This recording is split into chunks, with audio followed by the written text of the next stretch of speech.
10ই মুহররম কারবালার উত্তপ্ত ময়দানে যখন ইমাম হুসাইন রাদিয়াল্লাহু তাআলা আনহুর সমস্ত সাথীরা শহীদ হতে শুরু করলেন, তখন জনাব আব্বাস রাদিয়াল্লাহু তাআলা আনহু যে ছিল ইমাম হুসাইনের সৎ ভাই, সে বারবার ইমাম হুসাইনের পাশে আসলেন এবং বলতে থাকলেন, হে মাওলা ইমাম হুসাইন, শয়তান ইয়াজিদ বাহিনীর এত বড় সাহস কই থেকে হলো যে তারা আমাদের জন্য ফুরাত নদীর পানি বন্ধ করে দেয়, আর তারা আপনার প্রিয় সাথীদেরকে হত্যা করে ফেলে।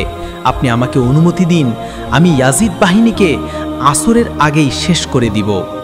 তখন ইমাম হুসাইন রাদিয়াল্লাহু তাআলা আনহু খুবই আদবের সাথে বললেন, শোনো হে আব্বাস, আমার নানা রাসূলুল্লাহ সাল্লাল্লাহু আলাইহি ওয়াসাল্লাম আমাকে বলেছিলেন তোমার রক্তে ইসলাম বেঁচে থাকবে। এই দুনিয়া খায়বার, খন্দক, উহুদ যুদ্ধ দেখেছে, আমাদের গোত্র বনু হাশিমের বাহাদুরি এবং অসীম বীরত্ব দেখেছে। আজ ইয়াজিদ বাহিনী বনু হাশিম গোত্রের ধৈর্য দেখবে। আব্বাস, তুমি সবর করো, নিশ্চয় আল্লাহ তাআলা ধৈর্যশীলদের সাথে রয়েছেন। তো হযরত আব্বাস রাদিয়াল্লাহু তাআলা আনহু নিজের আপন বাচ্চা এবং আপন সাথীদেরকে কারবালার ময়দানে এভাবে শহীদ হতে দেখছিলেন এবং তাদের লাশ ময়দান থেকে উঠাতে লাগলেন। এরই মধ্যে ইমাম হুসাইন রাদিয়াল্লাহু তাআলা আনহুর আদরের রাজকন্যা 6 বছরের ছোট মেয়ে সাইয়্যিদা সাকিনা নিজের চাচাজান হযরত আব্বাস রাদিয়াল্লাহু তাআলা আনহুর কাছে আসলেন এবং বলতে লাগলেন, চাচাজান, 3 দিন হয়ে গেল আমি পানি পান করিনি। আমি এই 3 দিন সকলেরই পিপাসা দেখে সবর করছিলাম, জীবন যেন বের হয়ে যাচ্ছিল, তারপরেও নিজেকে সান্ত্বনা দিচ্ছিলাম, কিন্তু আমার 6 মাসের ভাই আলী আসগরের মুখখানা একেবারে শুকিয়ে গেছে। 3 দিনের অনাহারি থেকে মায়ের বুকের দুধও নেই, সে পানির জন্য অনেক ছটফট করছে। তার সেই মায়াবী মুখখানা দেখে অন্তর একেবারে কষ্টে কেঁপে উঠে, তার মুখের দিকে তাকালে নিজেকে আর ঠিক রাখতে পারি না। চাচা যান, দয়া করে আপনি কোথাও থেকে একটু পানির ব্যবস্থা করুন, যাতে করে আমি আলী আসগরের মুখে একটু পানি দিতে পারি, যাতে আমার ভাই আরও কিছুদিন বেঁচে থাকতে পারে। তো হযরত আব্বাস সাইয়্যিদা সাকিনার মুখে কথা শোনার পর চাচা আব্বাসের চোখে একেবারে জল চলে আসলো, বুকটা যেন কষ্টে ভারী হয়ে যাচ্ছে, মুখে তার কোনো উত্তর নেই। এরপর হযরত আব্বাস রাদিয়াল্লাহু তাআলা আনহু সাকিনাকে সাথে নিয়ে ইমাম হুসাইন রাদিয়াল্লাহু তাআলা আনহুর কাছে আসলেন। এসে বললেন, হে মাওলা, হে বড় ভাই হুসাইন, আপনি আমাকে সকালে শয়তান ইয়াজিদ বাহিনীর সাথে যুদ্ধ করতে নিষেধ করেছিলেন, কিন্তু আমি সাকিনার এই কষ্ট আর সহ্য করতে পারছি না। হে মাওলা হুসাইন, আমাকে একটু অনুমতি দিন, যাতে করে আমি ফুরাত নদী থেকে পানি নিয়ে আসতে পারি। ইমাম হুসাইন রাদিয়াল্লাহু তাআলা আনহু তখন বললেন, যদি তোমার অনুমতি নিতে হয় তাহলে তুমি আমাদের বোন জয়নবের কাছে চলে যাও। আমাদের বোন জয়নব যদি তোমাকে অনুমতি দেয় তাহলে তুমি সুজা পানি আনার জন্য ফুরাত নদীর দিকে চলে যেও। তখনই আব্বাস রাদিয়াল্লাহু তাআলা আনহু জয়নবের তাঁবুর কাছে গিয়ে বললেন, হে বোন জয়নব, তোমার দুঃখিনী ভাই এসেছে তোমার কাছে অনুমতি নেয়ার জন্য। যখন বিবি জয়নাব বললেন, হে আমার ভাই আব্বাস, কি বলতে চাও তুমি, বলো। তখন হযরত আব্বাস বললেন, আমার আদরের বোন জয়নাব, সারা জীবন তোমার কাছে আমি কোনো কিছুই চাইনি। আজ আমি এই বাচ্চাদের কাছে খুবই লজ্জিত হয়ে গেছি।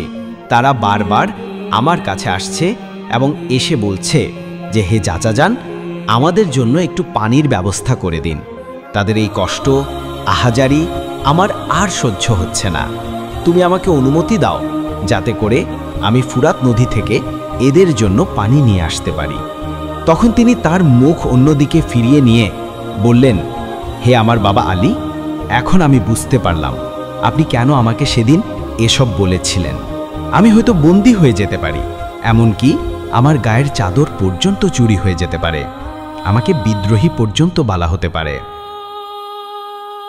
এ কথা শুনে আব্বাস রাদিয়াল্লাহু তাআলা আনহু বললেন, হে আমার বোন জয়নাব, আমার কথায় কি কোনো ভুল হয়ে গেল নাকি? বিবি জয়নাব বললেন, হে আব্বাস, না আমার ভাই, তোমার কথায় কোনো ভুল হয়নি। আমার আব্বাজানের কথাগুলো খুবই মনে পড়ে গেল। আব্বাজান আমাকে বলেছিলেন যে, হে জয়নাব, এমন একটা সময় আসবে যখন তোমাকে বন্দী বানানো হবে, তোমাকে রশি দিয়ে বেঁধে বাজারের ভেতর দিয়ে কয়েদি বানিয়ে নিয়ে যাওয়া হবে। তো তখন আমি আমার আব্বাজান আলী রাদিয়াল্লাহু তাআলা আনহুকে বলেছিলাম, হে আব্বাজান, যার আব্বাসের মতো ভাই রয়েছে, হোসাইনের মতো ভাই আছে, হাসানের মতো ভাই আছে, সে বাজারে এভাবে কি কারণে যাবে? আমি তখন একেবারে হতভম্ব হয়ে গিয়েছিলাম। আজ আমি বুঝতে পারলাম আমার বাবা ঠিকই বলেছিলেন যে আমাকে বাজারের ভেতর দিয়েও নিয়ে যাওয়া হবে। আমি বন্দিও হব, আবার আমাকে পাথর নিক্ষেপ করা হতে পারে। তো সম্মানিত বন্ধুরা, বিবি জয়নাব রাদিয়াল্লাহু তাআলা আনহা তখন বুঝতে পেরেছিলেন যে আমার ভাই আব্বাসকে তো পানি আনার জন্য অনুমতি দিতেই হবে, আর সে যাবেই, এবং সে ইয়াজিদের এত বড় বাহিনীর সাথে যুদ্ধে পেরে উঠবে না। হতে পারে সে এখানেই শহীদ হয়ে যাবে। অপরদিকে তার ভাই ইমাম হোসাইন রাদিয়াল্লাহু তাআলা আনহু এই যুদ্ধের ময়দান থেকে বেঁচে ফিরতে পারবে না। তাই জয়নাব রাদিয়াল্লাহু তাআলা আনহা বুঝতে পারছিলেন যে সে খুব শিগগিরই একাকী হয়ে যাবে এবং ইয়াজিদ বাহিনীর লোকেরা তাকে বন্দি করে ইয়াজিদের কাছে নিয়ে যাবে। হয়তো তার আব্বাজান এই জন্যই তাকে এই দিনের ইঙ্গিত দিয়েছিলেন। তো যাই হোক, হযরত আব্বাস রাদিয়াল্লাহু তাআলা আনহু যখন যাওয়ার অনুমতি পেলেন, তখন তিনি হাতে পানির মশক ও ঘোড়া নিয়ে সোজা ফুরাত নদীর দিকে যেতে লাগলেন। যখনই হযরত আব্বাস ময়দানে আসলেন, ইয়াজিদ বাহিনীর ভেতরে শোরগোল পড়ে গেল। তার আব্বাস আসছে বলে ভয়ে দৌড়ে পালাতে লাগলো। হযরত আব্বাস আলামবারদার রাদিয়াল্লাহু তাআলা আনহু ইয়াজিদ বাহিনীর ভেতর দিয়ে তাদেরকে দু টুকরো করতে করতে ঘোড়া ছুটিয়ে ফুরাত নদীর তীরে গিয়ে পৌঁছালেন। এরপর হযরত আব্বাস পানির মশক পানিতে ডুবালো এবং পানি ভরতে শুরু করে দিল। তো হঠাৎ আব্বাস রাদিয়াল্লাহু তাআলা আনহু তার ঘোড়ার দিকে তাকিয়ে দেখল যে ঘোড়াটি যেন এক নজরে আব্বাসের দিকেই তাকিয়ে রয়েছে। আব্বাস রাদিয়াল্লাহু তাআলা আনহু ঘোড়াকে বলল, হে আমার প্রিয় ঘোড়া, তুমিও তো 3 দিন ধরে পিপাসিত, তাহলে তুমি পানি পান করছো না কেন? ঘোড়াটি তখন গায়েবী আওয়াজে বলল, হে আমার প্রিয় মালিক, আপনিও তো 3 দিন ধরে পিপাসিত, তা আপনি আগে পানি পান করুন, তারপর আমি পানি খাবো। এই কথা শুনে আব্বাস রাদিয়াল্লাহু তাআলা আনহু কান্না করতে লাগলেন এবং ঘোড়াকে বললেন, হে আমার প্রিয় ঘোড়া, তুমি তোমার মালিকের আগে পানি পান করতে চাইছো না, তাহলে তুমি একবার ভেবে দেখো, আমার মাওলা বড় ভাই ইমাম হোসাইন রাদিয়াল্লাহু তাআলা আনহু তো গত 3 দিন ধরে পিপাসিত এবং তার বাচ্চারাও অনেক পিপাসিত। তো তাদের ছাড়া আমি কিভাবে পানি পান করি? তাদের আগে যদি আমি পানি পান করে নেই, তাহলে তার মা ফাতেমা রাদিয়াল্লাহু তাআলা আনহার কাছে আমি কিভাবে মুখ দেখাবো? তো আব্বাস রাদিয়াল্লাহু তাআলা আনহু তার মশকে পানি ভরছিলেন। তখন তার 2 হাত পানির মধ্যে ডুবেছিল।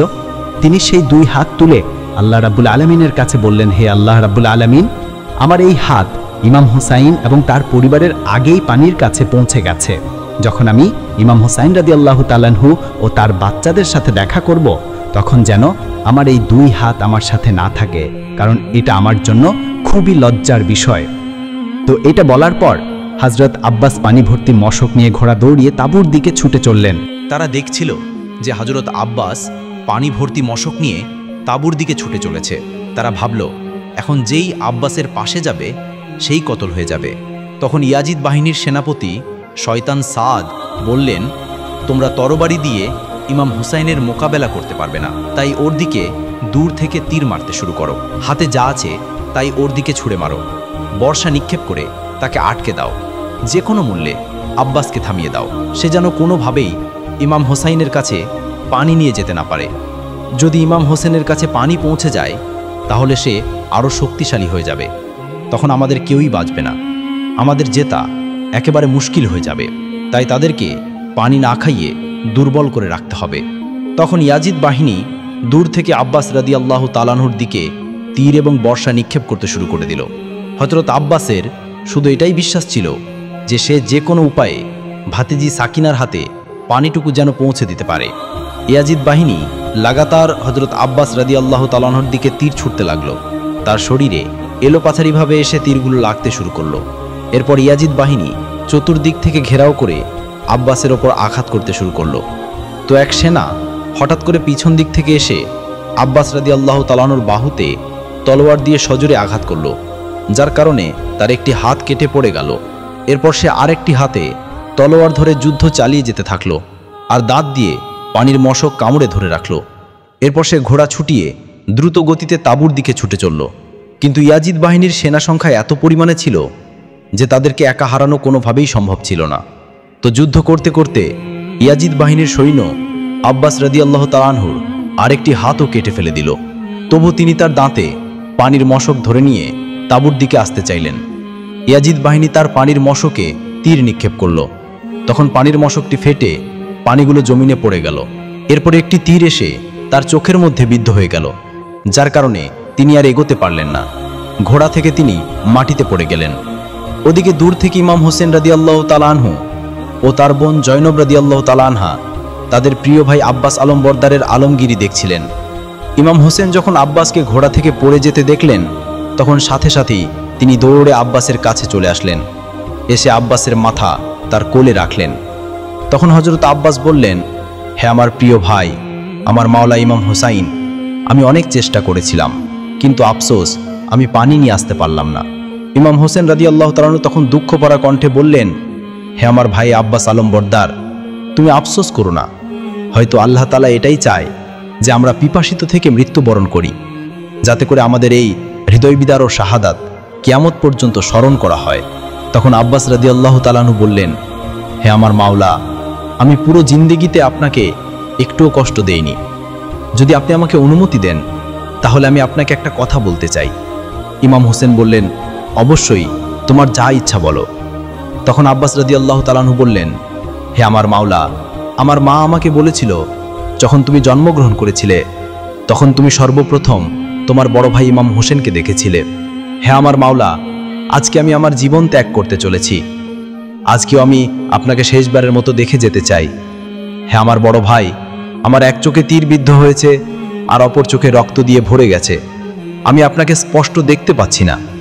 আপনার কাছে অনুরোধ করছি, আপনি আমার চোখ থেকে রক্তগুলো পরিষ্কার করে দিন, যাতে করে আমি আপনাকে মন ভরে দেখতে পারি।